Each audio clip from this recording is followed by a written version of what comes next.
Would you like to know what your Haitian colleagues are talking about? Come learn with Dr. Les and Company some useful Haitian Creole expressions, and before long, you'll shock the heck out of them all. Don't forget to subscribe to this Haitian Creole channel and like it to receive all of our new videos. Thanks again for learning Creole with us.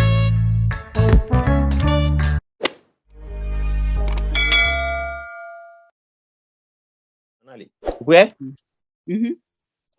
Some useful Haitian Creole expressions. One, I have been learning Creole for 6 months. Map apprendre créole depuis 6 mois. Map apprendre créole depuis 6 mois. 2, I need more practice. Mwen bezwen plus pratique. Moins besoin plus pratique. 3, what's your name? Ki jan ou rele? Qui jan ou rele? 4, how are you? Kouman ou ye? Comment ou ye? 5, how can I help you? Koman mwen ka ede ou? Comment moi ka aider ou? 6, Lisa, help me carry this. Lisa, edem pote sa. Lisa, aidez-moi porter ça. 7, come help me please. Vin edem tan pri. Venez aider t'en prie. 8, come here. Vin pale ou. Vim parler ou. 9, see you another time. Nan wè yon lot fwa. Now I yon l'autre fois. 10, you're welcome. De rien, pas de quoi. De rien. Pas de quoi. 11, sorry. Désolé. Désolé. 12, I'm happy to see you. Mwen kontan wè ou. Moins content well. 13, I am angry. Mwen fache. Moins fâché. 14, I am sad. Mwen triste. Moins triste. 15, I am cold. Mwen fret. Moins fret.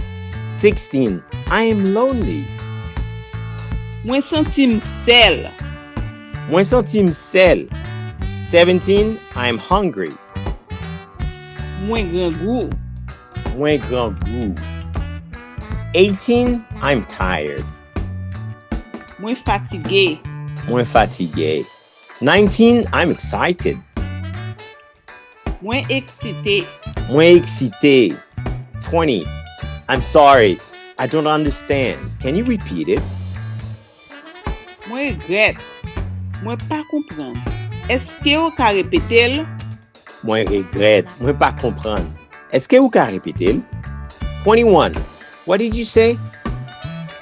Ki sa ou te di? Qui ça t'a dit? 22, say it again. Say that again. Di li ankor. Di sa ankor.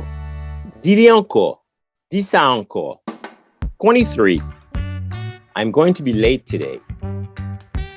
Map en reta jodi ya. Ma pas retard jeudi. 24, I was late yesterday. Mwen te en reta ye. Moi, t'es en retard hier. 25, I'm going to Creole class. Mwen pral nan klas kreyol. Moi, pral dans classe créole. 26, I have Creole classes on Tuesdays and Fridays. Mwen gen klas kreyol le madi ak vendredi. Moi, j'ai classe créole le mardi ak vendredi. 27, today's Friday. Jodi ya se vendredi. Jeudi c'est vendredi.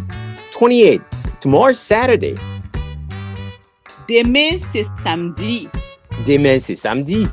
29, we work from Monday to Friday. Nou travay de lundi a vendredi. Nous travaillons de lundi à vendredi. 30, I have many problems. Help me please. Mwen gen an pil problem. Edem s'il vous plaît. Mwen gen an pil problem. Aidez-moi s'il vous plaît. 31. I want to pee.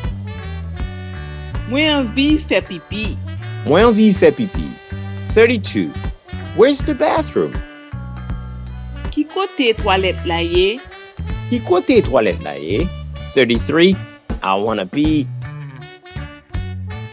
Ou anvi fè pipi? 33. You want to pee? Ou anvi fè pipi? 34. Let me show you where the bathroom is. Bon mwen montre ou kote toilet la ye. Bon mwen montre ou kote toilet la ye. 35. See you Friday. God willing. Na wè vendredi, si Dieu vle. We thank you for watching that short Haitian Creole video. Come back often to learn with us, or better yet, subscribe to our channel to always know whenever we have new videos for you. It costs you nothing to encourage us to keep us around longer. Thank you. You guys are simply awesome. Go surprise them with your beautiful Creole.